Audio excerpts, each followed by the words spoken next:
अस्सलाम वालेकुम friends, welcome back to my channel novel lover. तो आज की इस वीडियो में हम सोलमेट नावल की किस्त नंबर 4 को स्टार्ट करने वाले हैं। वो इसके सामने इसकी बहन को उठाकर ले गया, लेकिन इसके अंदाज में अपनी बहन के लिए मोहब्बत देकर वो पहचान चुकी थी कि वो ज़रूर इसका साहिबान था। जैसा भी था मोहसिन से तो अच्छा ही था। इसकी आंखों में इसके लिए परवाह थी, इसके अंदाज में इसके लिए मोहब्बत थी। अगर इस शख्स के लिए इसने मोहसिन को छोड़ दिया था तो बिल्कुल ठीक किया था, लेकिन इस शख्स के लिए इसने अपने वालिदैन को ठुकरा दिया, क्या वो भी ठीक था? अब्रिश खुद से ये सवाल कर रही थी जब इसके कंधे पर किसी औरत ने हाथ रखा। अरे ये तो रानिया थी ना, कासिम इसे कहाँ ले गया? लगता है तबीयत खराब हो गई इसकी। औरत ने तबसरा करते हुए कहा, यकीनन वो इन्हें जानती थी। आप जानती हैं इन्हें? अब्रिश ने पूछते हुए कहा। रानिया की तबीयत को लेकर वो भी परेशान थी। अरे जानती हूँ, ये तो हमारी ही बिल्डिंग में रहती है, बल्कि मेरे फ्लैट से ऊपर वाले फ्लैट में। ये दोनों मियाँ बीवी ही तो रहते हैं। 4 साल के बाद अल्लाह ने औलाद देने जा रहा था और तबीयत खराब रहती थी रानिया की। क्या मुझे इनका एड्रेस बता सकती हैं? अब्रिश ने बेचैनी से कहा। वो जानना नहीं चाहती थी, अपनी बहन से मिलना नहीं चाहती थी, लेकिन इसकी हालत को वो देखकर वो पूछे बिना भी नहीं रह सकी। हाँ बता सकती हूँ, औरत ने इसको देखते हुए रानिया का एड्रेस बता दिया। वो इससे मिलने का इरादा नहीं रखती थी, लेकिन न जाने क्यों इसने फिर एड्रेस ले लिया। प्रिंसिपल साहब अपने ऑफिस से बाहर निकले तो क्लास की तरफ से अब्रिश को आते देखा। अब्रिश ने इन्हें अपनी तरफ आते देखकर फ़ौरन सलाम किया। वालेकुम सलाम बेटा, आपकी दोस्त नहीं आ रही? बहुत दिनों से, आपको पता है ना आप लोगों के एग्ज़ाम्स होने वाले हैं। इस तरह से स्टडी ज़ाया करना बहुत ख़राब बात है बेटा। प्रिंसिपल सर तबिश की नज़रों में दन्नक के लिए जज्बात देख चुके थे। वो लड़का भी इन्हें बहुत शरीफ लगा था और वो ये भी समझ चुके थे कि ताबिश ने दन्नक के बारे में क्यों पूछा है। दरअसल सर, इसके मामू का एक्सीडेंट हो गया दुकान में आग लगने की वजह से, अब्रिश ने बताया। ये तो बहुत बुरा हुआ, अल्लाह रहम करे। जाएं आप अपनी क्लास में, आपकी क्लास शुरू हो चुकी है। सर ने अफसोस से कहते हुए से क्लास की तरफ भेजा। ताबिश 3-4 दिन से मुसलसल आ रहा था। सर को यकीन था कि वो यहाँ सिर्फ दनक के लिए ही आता है। इतने आम से कॉलेज की वो इतनी ज़्यादा मदद कर रहा था अपने ऑफिस में, यहाँ की लड़कियों को मौका दे रहा था। ये कोई छोटी सी बात ना थी। वो काफ़ी शरीफ और सुलझा हुआ लड़का लगता था, इसलिए इन्होंने दनक के बारे में इसे इन्फॉर्म करने का सोचा। अगर वह सुबह यहाँ आता तो वो इसे दनक के बारे में ज़रूर बताने वाले थे। क्या हुआ अजीम, इतने परेशान क्यों हो? अजीम साहब को कल ही हॉस्पिटल से वापस लाया गया। पिलर गिरने की वजह से ना सिर्फ इनकी पीठ पूरी तरह से जल गई, बल्कि इनकी कमर की हड्डी भी टूट चुकी थी। डन्नत ने तो रो रो कर बुरा हाल कर लिया। दुकान का अफसोस करने के लिए भी बहुत लोग आए। एक दुकान ही तो इसका सहारा थी जो छीन गया। दुकान को बचाते बचाते अजीम ने अपनी सारी जान लगा दी, लेकिन फिर भी दुकान को ना बचा पाया। ज़ैनब अभी अभी दनों को ज़बरदस्ती कमरे में बेचकर आई। वो कल सारी रात भी जागती रही। 3 दिन से वो कॉलेज भी नहीं जा रही थी। ज़ैनब ने अब ज़बरदस्ती से आराम करने के लिए भेजा था, लेकिन फिर भी वो अपने एहसास से तबीयत से मजबूर उठकर फिर से मामू के कमरे में आने लगी। जब ज़ैनब मामी की आवाज़ सुनी, ज़ैनब दुकान में सब कुछ चल गया, कुछ भी नहीं बचा। कमेटी के पैसे तक जल गए। वो पैसे जो मैंने अपनी बच्ची की शादी के लिए रखे थे वो भी जल गए। सब कुछ बर्बाद हो गया। मेरी सारी ज़िंदगी की कमाई लूट गई।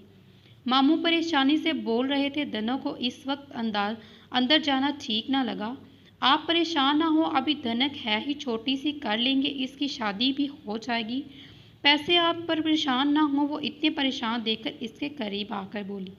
कहाँ से होंगे ज़ैनब, कहाँ से होंगे पैसे? हमें तो खाने के लाए पर जाएंगे, कहाँ से लाऊंगा मैं पैसे? कहाँ से क्या करूँगा मैं अपनी मासूम बच्ची की शादी? लोग मेरे मुंह पर थूकेंगे कि बांजी की पाल ली और ठीक से शादी भी नहीं की। ज़ैनब, मैं बहुत सारे लोगों का कर्जदार हो चुका हूँ। दुकान में कमेटी के पैसे थे जो कुछ लोगों ने मेरे पास डाली थी। कहाँ से दूंगा इनको पैसे? मामू परेशानी से बोले। कितने पैसे थे? मामी ने पूछा। 15 लाख मैंने दन की शादी के लिए जमा किए थे और 11 लाख इमानत के तौर पर लोगों ने मेरे पास रखे हुए थे। इन्हीं भी कमेटी में शामिल था। ज़ैनब, मैं कहाँ से दूंगा इन लोगों को पैसे? क्या हो गया है अजीम, आप परेशान ना हो। जिन जिन लोगों ने आपके पास अमानत के तौर पर रखवाई थी वो जानते होंगे आपके साथ हादसा हुआ है, हमारा सब कुछ तबाह हो गया। हर इंसान आंखें और अक्ल रखता है, ज़ैनब ने समझाते हुए कहा। नहीं ज़ैनब, वो पैसे अमानत के तौर पर थे, कमेटी के तौर पर थे, फ़र्ज़ के तौर पर थे। ज़िंदगी में हादसात होते रहते हैं, लेकिन अमानत हर हर कीमत पर लुटानी पड़ती है, मामू ने समझाते हुए कहा, जबकि बाहर खड़ी दनक बस ये सोच रही थी कि मामू इन सब के पैसे कैसे चुकाएं। इतनी ज़्यादा रकम किस तरह से वापस करें। डॉक्टर ने तो मामू को तकरीबन 6 माह तक बिस्तर से उठने से मना किया। दरक को कासिम के फ्लैट में रहना बहुत अजीब लगा। इसने नोट किया कासिम रानिया का ख्याल रख रहा था, इसकी तबीयत बहुत ख़राब थी, जबकि इसके बावजूद भी इसका सारा ध्यान दरक की तरफ था। दरक को अजीब शर्मिंदगी हो रही थी। इस वक्त इसकी बीवी को सबसे ज़्यादा कासिम की ज़रूरत थी और कासिम दोस्त में उलझकर रह गया था, जिसकी वजह से अपनी बीवी का ख्याल ठीक से नहीं रख पा रहा था। 2 दिन बाद हसीन यहाँ से जाने वाला था। वो दरक को तकरीबन सारा काम समझा चुका था। दरक को अभी फ्लैट के बारे में ज़्यादा कुछ समझ न आया, तो सिवाय इसके सुबह एक मेड आती जो घर की सफाई करती। सुबह का नाश्ता कासिम बनाता, या शायद रानिया की तबीयत ख़राब होने की वजह से वो बना रहा था। दोपहर और रात का खाना वो अपने ऑफिस से ही खाता था। दरक को यहाँ रहते 3रा दिन था, लेकिन अभी तक वो रानिया से नहीं मिला। तबीयत ख़राब होने की वजह से डॉक्टर ने इसे बेड रेस्ट के लिए कहा, जिसकी वजह से वो बाहर नहीं आती और दरक को इसके कमरे में जाते हुए अजीब लगता। वसी, तुम्हें शर्म नहीं आती? रोज़ टीचर तुम्हारी इतनी इंसल्ट करती हैं और तुम जो हो बेशर्मों की तरह आगे से हंसती हो। अगर बेइज्जती ही करवानी है तो क्लास में आते ही क्यों हो? पढ़ना तो तुमने वैसे भी नहीं, हाया ने आज तब कर कहा, क्योंकि वो पूरी क्लास को बता चुका था कि हाया इसकी दोस्त है और इसे कोई तंग ना करे। जब वो अपने ही दोस्त को इस तरह से पूरी क्लास के सामने इंसल्ट होते देखती, तब इसे वसी पर बहुत गुस्सा आता। लेकिन वो भी दुनिया का सबसे डीठ आदमी था, जिसे ज़रा भी असर नहीं होता था। माय डियर फ्रेंड, तुम्हें किस बेवकूफ़ ने कहा कि मैं यहाँ यूनी में पढ़ने के लिए आता हूँ? तो फिर किस लिए आते हो? हाया इसी के अंदाज में बोली। मैं इन मासूम लड़कियों के पीछे आता हूँ जो मुझे देख देख कर जीती हैं, जो मुझे नहार हार कर ठंडी आहें भरती हैं, जिन्हें मैं एक दिन नज़र ना आऊँ तो कहीं सदमे से मर ना जाए। इनकी ज़िंदगी बचाने के लिए आता हूँ। हाँ मैं तुम्हें मैं हाँ मैं तुम्हें मैं बहुत बेदर्द इंसान तुम्हें नज़र आता हूँ, लेकिन मैं बहुत नरम दिल इंसान हूँ। वसी और की एक्टिंग की सारी हदें तोड़ते हुए बोला। माय डियर फ्रेंड, पहली बात तो जो तुम्हें लगता है कि ये लड़कियां तुम पे मरती हैं, वो तुम पे मरती नहीं, तुम पर हंसती हैं। और ये जो तुम्हें निहार निहार के ठंडी आहें भरती हैं, वो तुम पर तरस खाती हैं। अगर तुम इन्हें एक दिन नज़र ना आओगे ना, तो हाँ सदमा इन्हें ज़रूर होगा, क्योंकि एक दिन जो कि नज़र नहीं आएगा। इसलिए ये खुशफहमियों की दुकान बंद करो और थोड़ा सा स्टडी पर ध्यान दो, वरना मैं तुम जैसे नालायक इंसान के साथ दोस्ती नहीं रख सकती। हाया कैंटीन के डेस्क पर बैठती हुई बोली। तुमने मुझे नालायक समझा है? हाया, तुम भूल गई हो कि मैंने तुम्हें सॉरी हाया, तुम भूल गई हो कि मैंने ही तुम्हें सब कुछ बताया है।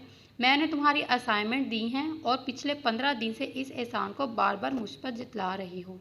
मैं मानती हूँ तुमने मुझ पर अजीम एहसान किया, लेकिन वह एहसान अजीम लेने की गलती मैं कर चुकी हूँ। इससे बड़ी गलती तुमसे दोस्ती करने की। देखो वसी, अब मैं तुमसे तभी बात करूँगी जब तुम आज की असाइनमेंट तैयार कर कर लाओगे, वरना मुझसे बिल्कुल बात करने की ज़रूरत नहीं। हाया नाराज़गी से उठकर चली गई, जबकि वसी इसकी बातों पर सिर्फ मुस्कुराए जा रहा था। लगता है आप मैडम का मूड ठीक करने के लिए थोड़ी सी मेहनत करनी ही पड़ेगी। वसी बिना वेटर को ऑर्डर लिखवाने लगा, जबकि हाया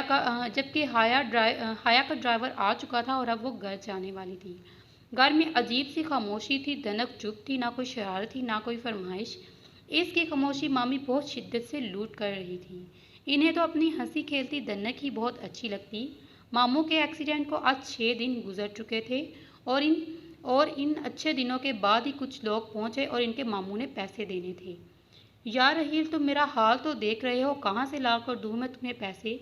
मैं कोशिश करता हूँ कुछ अरसे में अपनी दुकान फिर से डालने की कोशिश करता हूँ, तुम्हारे सारे पैसे लौटा दूंगा। आज तक मामू के घर में पैसे मांगने के लिए कोई नहीं आया और वो ये सारे मामलात घर से बाहर की तरफ देखते थे। कहाँ से दोगे अजीम? चलने के तो तुम काबिल नहीं रहे। एक वो दुकान थी जिसे तुम्हारे पास मुझे लगता था कि दुकान को आग तुमने खुद जानबूझ कर लगाई ताकि तुम हमारे पैसे वापस ना करो। रहील मामू की बात सुनकर भड़क उठे। ये कैसी बात कर रहे हो तुम रहील? मुझे क्या फ़ायदा होगा अपनी ही दुकान में आग लगाने का? सिर्फ तुम्हारा नुकसान नहीं हुआ, मेरी दुकान जल गई। 22 साल से वो दुकान चला रहा था। मैं सिर्फ तुम्हारे पैसे नहीं थे, और भी लोगों के थे। मेरी बेटी की शादी के लिए रकम भी थी। मैं तो ये सोच सोच कर परेशान हो रहा हूँ कि मैं अपनी बच्ची की शादी किस तरह करूँगा, और तुम मुझे ताने मार रही हो। मैं ये सब कुछ नहीं सुनना चाहता अजीम। 2 माह बाद मेरी बेटी की शादी है, और ये तुम भी जानती हो। ससुराल वाले डिमांड कर रहे हैं, पूरी ना होने की सूरत में वो बारात लेकर नहीं आएंगे। निकाह हो चुका है मेरी बच्ची का। मुझे बस ये बता कि तुम्हारे पास 2 माह है, कहीं से भी मुझे मेरी रकम वापस ला कर दे। मुझे गलत मत समझना हसीन, लेकिन मेरी बच्ची की ज़िंदगी का सवाल है। रहील हाथ जोड़ता इसके करीब से उठ खड़ा हुआ, जबकि इन दोनों की आवाज़ें बाहर तक आ रही थी। दनक बिल्कुल खामोश थी, जबकि मामी का यही मानना था कि दनक इन सब मामला से दूर रहे। इन सब चीज़ों को समझ नहीं है, लेकिन शायद वो ये भूल चुकी थी कि वो घर का लाड प्यार की वजह से बचकाना हरकतें करती, लेकिन सही और गलत की पहचान वो खुद भी रखती थी। आज इतवार था, जिसकी वजह से दरक ऑफिस नहीं आया। दोबारा इसका दिल चाहा कहीं चला जाए, लेकिन कहाँ, पाकिस्तान में किसी को जानता ही नहीं था। ऑफिस इसका बंद था, और हसीन तो आज रेहान से मिलने कराची गया हुआ था। कहाँ जा रहे हो कासिम? कासिम को कहीं जाते देखकर वो पूछते बिना रह ना सका। यार ऑफिस में कुछ काम आ गया है, वहाँ जा रहा हूँ। तुम्हारा नाश्ता मैंने बना दिया, कासिम ने मसरूफ़ अंदाज में बताया। यार आज तो संडे है, संडे को कौन से काम पर जाता है? कुछ शक्ल से ही काफ़ी बेजार लग रहा था। कासिम इसकी शक्ल देखकर बेसाख्ता मुस्कुराया। वो लाले की जान, सिर्फ थोड़ी देर के लिए जा रहा हूँ, जल्दी से वापस आऊँगा, फिर इंजॉय करती हैं। वो इसका मूड बनाने के लिए बोला। ठीक है, जब तक तुम वापस नहीं आते तब तक थोड़ी देर के लिए सोता हूँ। रात को भी देर से सोया था, दरक ने बताते हुए वापस कमरे की राह पकड़ी। परसों तो तुम अपनी माँ के साथ गई थी बाजार, अब फिर से क्यों जाना है? अब्बू ने पूछा। अब्बू, वो उस दिन मैं बहुत सारी चीज़ें भूल गई। अम्मी ने भी इतनी जल्दी मचा रखी थी, मैं कुछ ले ही नहीं पाई। और आजकल दनक भी बहुत परेशान है, तो मैंने सोचा इसे थोड़ी देर के लिए बाहर ले जाती हूँ, अगर आप इजाज़त दे तो। अब्रिश ने कहा, ठीक है चली जाओ, लेकिन जल्दी वापस आना। ये ना हो कि सारा दिन बाजार में ही घूमती रहो। नहीं अब्बू, मैं बस थोड़ी ही देर में आ जाऊंगी, बस 1-2 चीज़ें लेनी हैं, अब्रिश ने इजाज़त मिलने की खुशी में कहा। जब से अब्रिश की मंगनी तय हुई थी तब से ही अब्बू बहुत खुश रहने लगे थे, और जब से अब्रिश ने रानिया की वो हालत देखी तब से वो परेशान। वो अपने दिल को बहुत समझाने के बावजूद भी खुद को रानिया के करीब जाने से नहीं रोक पाई, इसलिए आज वो इससे मिलने जाने का इरादा रखती थी। इसने ना तो अम्मी को इस बारे में बताया और ना ही अब्बू को, बस अकेले ही इससे मिलने जाना चाहती थी। इसकी हालत देखकर वो बेहद परेशान थी। दनक भी आजकल घर से बाहर नहीं निकलती, इसका इरादा इसका मूड ठीक करने का था। अब्बू की इजाज़त मिलने के बाद वो जल्दी से अपनी चादर लेने गई, और इसका इरादा सीधा दनक के घर जाने का था। हाँ दनक, चली जाओ, तुम तो कितने दिनों से घर से नहीं निकली, मामू ने प्यार से समझाया। अब्रिश ने इसकी बहुत मिन्नतें की, लेकिन वो कहीं बाहर नहीं जाना चाहती थी। वो तो 1 हफ्ते से कॉलेज भी नहीं जा रही थी, वो भी अब्रिश अकेला सब संभाल रही थी, इसके नोट्स भी बना रही थी। नहीं मामू, मेरा दिल नहीं कर रहा, दनक ने उदासी से कहा। देखो मेरी जान, मैं जानता हूँ तुम मेरी वजह से उदास हो, लेकिन इस तरह से तुम्हें उदास देखकर मेरी हिम्मत टूट जाएगी। तुम जानती हो ना तुम मेरी हिम्मत हो। अगर तुम ही इस तरह से उदास रहने लगी तो मेरा क्या बनेगा? मामू ने इसे प्यार से समझाया। मामू ने कभी नहीं सोचा था वो इस मामले को लेकर इतनी सीरियस हो जाएगी। वो लोग तो अभी तक इसे नादान बच्ची समझ रहे थे। लेकिन मामू, मेरा दिल नहीं कर रहा। मैं जानता हूँ मेरी जान, लेकिन मुझे पता है अब्रिश के साथ कहीं भी जाकर तुम्हारा दिल लग जाएगा। मामी भी इसे इतनी बार कह चुकी थी, अब्रिश के घर चली जाओ, अब्रिश को और वक्त गुजारो, लेकिन वो नहीं मान रही थी। अब अब्रिश खुद घर आई तो मामी ने भी यही कहा कि वो इसके साथ ज़रूर जाए। इसकी उदासी सबको उदास किए हुए थी। मामू तो इसे देख देख कर जीते, इसकी शरारतों से तो यह घर आबाद था, और अब वो खामोश हो गई। मामू और मुमानी के बार बार कहने पर वो मजबूर होकर इसके साथ आई, लेकिन रास्ते में इसने आकर बताया कि वो कहीं शॉपिंग पर नहीं बल्कि रानिया के फ्लैट में जा रही हैं। आज इतवार था, आज दन्ना का कॉलेज बंद था। पिछले 1 हफ्ते से वो मुसलसल वहाँ जा रहा था, लेकिन आज ये मुमकिन ना था। प्रिंसिपल साहब ने जब इसे बताया कि इसकी दुकान में आग लगने की वजह से इसके मामू का एक्सीडेंट हो गया जिसमें इसकी कमर की हड्डी टूट चुकी है, तो इसे बहुत अफसोस हुआ। इसे यकीन था कि दनक इस वक्त बहुत उदास होगी। इसका बहुत दिल चाहा इसके पास जाए, इसका दर्द बांटे, लेकिन ये इतना भी आसान ना था। इसके पर क्या हक रखता था।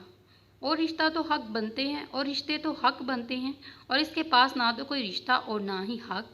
एक तरफा मोहब्बत की बुनियाद पर वो इस पर हक नहीं जता सकता था। मैं तुम्हें मांग लूँगा दनक, अपने लिए मैं बहुत जल्द तुम्हें अपनी ज़िंदगी में शामिल कर लूँगा। ये मामला ठंडा हो जाए फिर मैं डैड से बात करूँगा। सबसे पहले दनक को बताऊँगा, अगर वो राज़ी हो तभी मैं डैड को इसके घर लेकर जाऊँगा। ताबिश ने सोचा दनक इसके जहन पर इस हद तक सवार हो चुकी कि वो जल्द ही जल्द इसे अपनी ज़िंदगी में शामिल करना चाहता था। इसने कभी नहीं सोचा था वो किसी लड़की को इस तरह से चाहने लगेगा। इसकी तकलीफ का सोचकर भी वो उदास होने लगता। इसके जहन में सिर्फ एक ही बात चल रही थी कि दनक इस वक्त परेशान है, उदास होगी, शायद रो भी रही होगी। इसके आंसुओं का सोच कर था ताबिश अंदर ही अंदर घुट रहा था और इसका दिल चाह रहा था कि अभी और इसी वक्त अपनी और दनक के पास जाए और इसका दुख बांटकर इसे यकीन दिलाए, लेकिन ये इतना आसान ना था। अब्रिश, मुझे लगता है हमें झूठ बोलकर यहाँ नहीं आना चाहिए। हमें तो ठीक से एड्रेस भी नहीं पता और मुंह उठाकर यहाँ आ गए। अरे यार, पता तो है, इस बिल्डिंग के फ्लैट नंबर 7 में रहती है। वो खुद भी काफ़ी कंफ्यूज थी, लेकिन उसे भी हौसला देते हुए बोली, अगर तू मुझे पहले बता देती तो कभी तेरे साथ इस तरह नहीं आती। मुझे तेरे साथ आना ही नहीं चाहिए था, तनक ने मुंह बनाकर कहा। वाह, मैंने हमेशा तेरा साथ दिया, तेरे हल उल्टे सीधे काम में तेरे बराबर की शरीक रही, और अब जब मुझे तेरी ज़रूरत है तो मुझे आना ही नहीं चाहिए था। तेरे घर का खाना रोज़ मैं खाती हूँ ताकि तू ठेले वाले अंकल की चाट खा सके। तेरे मामू मामी से झूठ बोलकर तुझे अपने घर की जगह सानिया के घर झूले पर लेकर जाती। इस वक्त तू कहती तो हम क्राइम पार्टनर हैं, बेस्ट फ्रेंड है, यार हैं, दोस्त है, ज़रा सी मदद करने का क्या बोल दिया, निकल गई। तेरी सारी दोस्ती। अब्रिश ने अगले पिछले सारे एहसान जताए। हाँ, कहा था हम क्राइम पार्टनर हैं, मगर इसका मतलब ये तो नहीं क्राइम करने ही निकल पड़ो। ज़रा सोचो अब्रिश, अगर मामू या अजीम अंकल को पता चला कि हम यहाँ आए हैं तो क्या होगा, इसने परेशानी से कहा। अरे कुछ नहीं होगा, घबराओ मत, होना क्या है, अब्रिश ने हौसला दिया। तुम खुद डरी हुई हो बेवकूफ़, और देखो तुम्हारे हाथ कैसे कांप रहे हैं। दनक ने इसके हाथों की तरफ इशारा किया जो सचमुच कांप रहे थे। हाँ यार, मुझे डर लग रहा है, अपनी सारी हिम्मत एक तरफ रखते हुए मुस्की सी सूरत बनाकर बोली। अच्छा अच्छा, तुम घबराओ मत, हम ऊपर चलते हैं। इसकी रोती शक्ल देखकर थोड़ी नरम पड़ी। बहुत कोशिश के बावजूद भी इसे नींद नहीं आई। वो कासिम का इंतज़ार कर रहा था। कासिम को गए तकरीबन आधा घंटा हो चुका, जबकि रानिया को वो बता कर गया था कि इसकी तबीयत ठीक नहीं, वो अपने कमरे में आराम कर रही है। इन्होंने फ्लैट नंबर 7 का दरवाज़ा खटखटाया क्योंकि यहाँ पर कोई बेल नहीं थी। दरक ने दरवाजे की आवाज़ सुनी तो बाहर आया। वो नहीं चाहता था कि रानिया के आराम में खलल पड़े। दरवाजे पर रुका इंसान यकीनन कासिम होगा क्योंकि वो दरवाज़ा लॉक नहीं था। अंदर से एक नौजवान और काफ़ी हैंडसम लड़का देखा। अपने सामने खड़े देखकर वो एक दूसरे को देखने लगी, जबकि अपने सामने दो प्यारी सी लड़कियों को देखकर वो एक पल के लिए इस लड़की के चेहरे में खो सा गया। यार, ये तो कासिम भाई नहीं है, वो लड़की दूसरी लड़की के कान में कुछ बोली, जिसे दरक ने बाआसानी सुन लिया, लेकिन फिर भी इसकी नज़र इस लड़की के चेहरे से हटने से इनकारी नहीं थी। क्या कर रहा है दरक, तूने दुनिया में बहुत हसीन लड़की देखी, ये इतनी भी खूबसूरत नहीं। वो अपनी नज़रें इसके चेहरे से हटाने की नाकाम सी कोशिश करने लगा, लेकिन न जाने क्या वजह थी कि नज़र भटक कर फिर इसके चेहरे का तवाफ करने लगती। आपको कासिम से मिलना है, वो पूछने लगा तो दनक ने फ़ौरन हाँ में सिर हिलाया। दनक, मुझे लगता है इसने कासिम भाई का नाम सुन लिया, मुझे ये कुछ ठीक नहीं लग रहा, चलो यहाँ से। अब्रिश ने फ़ौरन इसका हाथ थामा और जाने लगी। इसकी आवाज़ से इतना वाज़ह ज़रूर था वो अपने बारे में इसके ख्यालात जान सके। ये कासिम का ही घर है, आप अंदर आ सकती हैं, दरक ने एक तरफ होते हुए बताया। क्योंकि अपने बारे में इस लड़की के ख्यालात जानकर इसे बिल्कुल नहीं अच्छा लगा। वो कौन से एंगल से इसे करप्ट बंदा लगता था। वो सामने वाला कमरा रानिया और कासिम का है, अगर आप वहाँ जाना चाहती हैं तो जा सकती हैं। ये कहते हुए दरक अपने कमरे की तरफ बढ़ गया, जबकि वो दोनों खुले दरवाजे पर खड़ी थी। वो डरते डरते अंदर आई। अपनी बहन से मिलना भी ज़रूरी था, लेकिन ये डर भी था वो किसी अनजान फ्लैट में ना आ जाए।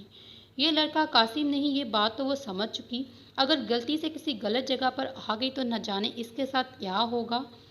न्यूज़पेपर और टीवी पर उठने वाली खबरें इन्हें भी अच्छा खासा डराया हुआ था।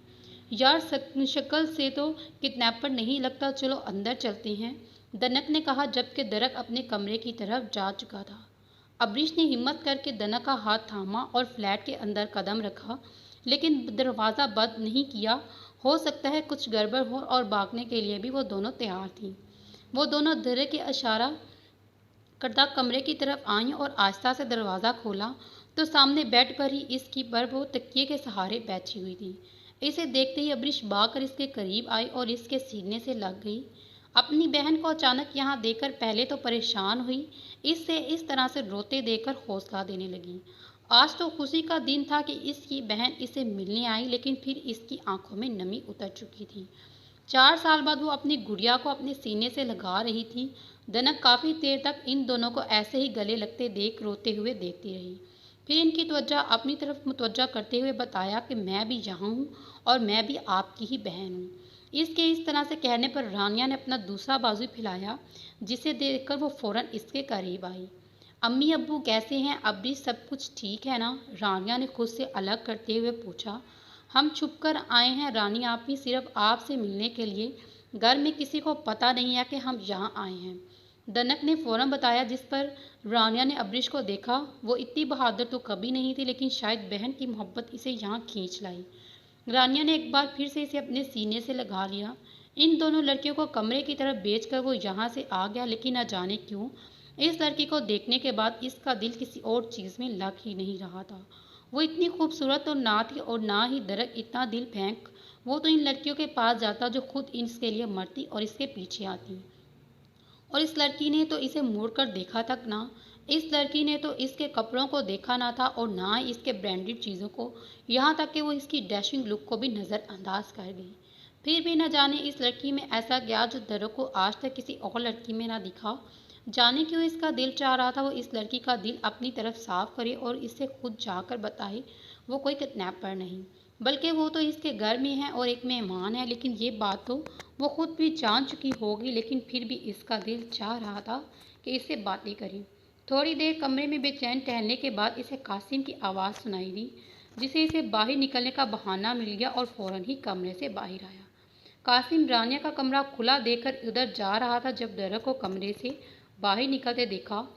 2 लड़कियां आई थी अंदर जाने भाभी से मिलने के लिए। दरक ने इसके कंफ्यूज चेहरे को देखते हुए बताया तो वो मुस्कुरा दिया। बिल्डिंग की लड़कियां होंगी, वो बाहर ही बैठ गया। नहीं, वो 2 लड़कियां पहली बार यहाँ आई, वो तो ठीक से कुछ जानती भी नहीं थी। इन्हें लग रहा था वो गलत जगह पर आ गई। दरक ने बताया तो कासिम वापस उठकर खड़ा हुआ। अनजान कौन हो सकता है, इसके घर में तो ज़्यादा लोग आते ही नहीं, इसलिए कासिम कमरे की तरफ चला गया जबकि दरक इसके पीछे आया था।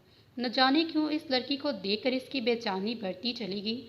वो इसे क्यों अपने नज़रों के सामने देखना चाहता था वो खुद भी नहीं जानता था। लेकिन कुछ तो था इस लड़की में जो आज तक किसी में वो महसूस नहीं किया। कासिम कमरे में आया तो रानिया 2 अनजान लड़कियों के साथ बैठी थी। एक लड़की को देखकर कासिम को लगा शायद इसने इस लड़की को देखा, लेकिन रानिया के साथ जिस तरह से वो चिपक कर बैठी थी वो ज़रूर इसके लिए बहुत ख़ास थी। अब्रीश, ये कासिम है, रानिया ने फ़ौरन ही कासिम की तरफ देखते हुए बताया। रानिया के चेहरे की खुशी इसे बहुत कुछ बयां कर चुकी थी। कासिम ने इसे इतने खुश कभी नहीं देखा था। जो अनजानी सी उदासी इसके चेहरे पर हमेशा छाई रहती, आज वो इसे कहीं नज़र नहीं आई। आज रानिया बहुत खुश थी। अब्रिक और दनक ने फ़ौरन उठकर इन्हें सलाम किया। कासिम इसके नाम से ही वो इसे पहचान चुका था। रानिया अक्सर इसकी बातें किया करती। अच्छा हुआ तुम आ गई अब्रिश, तुम्हारी बहन को तुम्हारी बहुत ज़रूरत है। कासिम ने मुस्कुराते हुए इसके सर पर हाथ फेरा। इसलिए तो मैं आई हूँ ताकि इनका ख्याल रख सकूँ।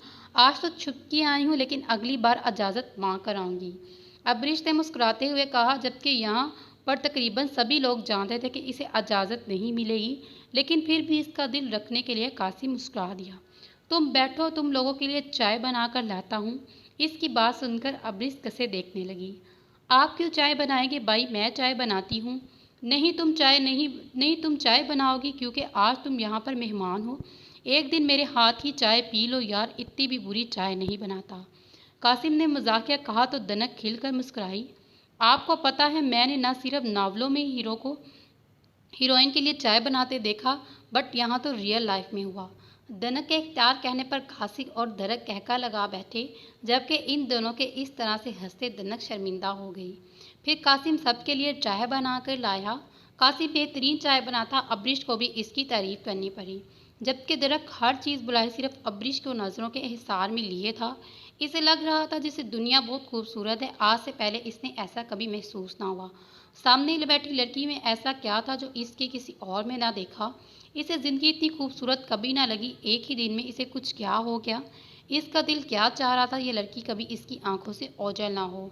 थोड़ी थोड़ी देर मज़ीद वहाँ बैठकर वो दोनों घर के लिए निकले, रानिया से दोबारा आने का वादा करके। वो तो इससे बहुत शिकवे करना चाहती थी, इससे नाराज़ रहना चाहती थी। इसका दिल चाहा कि कभी रानिया से बात ना करे, लेकिन वो ऐसा ना कर सकी, शायद इनका रिश्ता ही ऐसा था। ज़हरा ने जैसे ही दरवाज़ा खोला, हसीन इसके सामने था। 6 माह बाद अपने बेटे को देखकर ज़हरा की आंखों में बेख्तियार नमी उतरी और फिर इसके सीने से लगकर बहुत रोई। हसीन ने इन्हें चुप नहीं करवाया, क्योंकि वो चाहता था कि इनका सारा गुबार निकल जाए। इससे दूर रहकर खुद भी वो खुश ना था। ज़हरा से मिलने के बाद वो रिजवान साहब के पास आया, बिना कोई गिला शिकवा किए। न जाने कितनी देर इनके करीब बैठा रहा और इनकी तबीयत बहुत ख़राब थी। कैसा बेटा था वो अपने बाप की हालत से अनजान था, लेकिन अब वो मज़ीद अनजान रहने का इरादा नहीं रखता था। हाँ, ये सच था कि इस लड़की को ढूंढकर इस लड़की से माफ़ी मांगना चाहता था, लेकिन इस अनजान के लिए वो अपने अपनों को तकलीफ पहुंचा रहा था। इस बात का एहसास आज हुआ। बेटा, अब ये सारी बातें भूलकर तुम शादी कर लो, अपनी जिम्मेदारियां समझो, इस एहसास से बाहर निकलो। जो भी हुआ अनजाने में हुआ। वो औरत मरने से पहले तुम्हें माफ़ कर चुकी थी। तुमसे जितना हो सका तुमने इस लड़की को ढूंढने की कोशिश की, लेकिन इसका मिलना तुम्हारे नसीब में नहीं। हसीन जिंदगी एक जगह रुक नहीं जाती, रिजवान और ज़हरा इसे समझाते हुए कहा। ठीक है डैड मॉम, आप जो कहेंगे मैं वैसा ही करूँगा। शायद आप लोग ठीक कह रहे हैं, मैं भी अब इन चीज़ों में नहीं पड़ना चाहता। हसीन ने इनकी तरफ देखते हुए कहा तो रिजवान साहब के चेहरे पर एक अलग ही खुशी थी। ठीक है, तो हम तुम्हारे लिए लड़की ढूंढते हैं ताकि जल्द से जल्द तुम्हें दूल्हा बनाएं, ज़हरा ने मुस्कुराते हुए कहा। नहीं नहीं मामा, आपको इस प्रॉब्लम से ना गुजरना पड़े, इसलिए अपने लिए लड़की मैं खुद पसंद कर कर आया हूँ। आपको बस चलकर इसका हाथ मांगना है, हसीन ने मुस्कुराते हुए बताया। तो रिजवान और ज़हरा के चेहरे पर भी मुस्कुराहट खिल उठी। शायद यही लड़की वो वजह थी जिसके लिए हसीन ने अपनी ज़िंदगी में आगे बढ़ने का फैसला किया। रेहान जब से घर आया था बस वसी वसी ही किए जा रहा था। फ़ोन पे भी वसी नामा सुनकर वो उकता चुका था। हाया के मुंह से किसी और लड़की की इस तरह की तारीफ सुनना बिल्कुल अच्छा नहीं लग रहा था, और बात बात पर इसे अपना बेस्ट फ्रेंड कहना रेहान को अजीब सी जलन हुई। लेकिन इसके सामने खुद को नॉर्मल रखने की कोशिश की। फिर आखिरकार सब्र का पैमाना जवाब दे गया। बस करो हाया, बहुत हो गया। बस जब से आया हूँ बस वसी वसी ही किए जा रही हो, इसके अलावा और भी कुछ है या नहीं?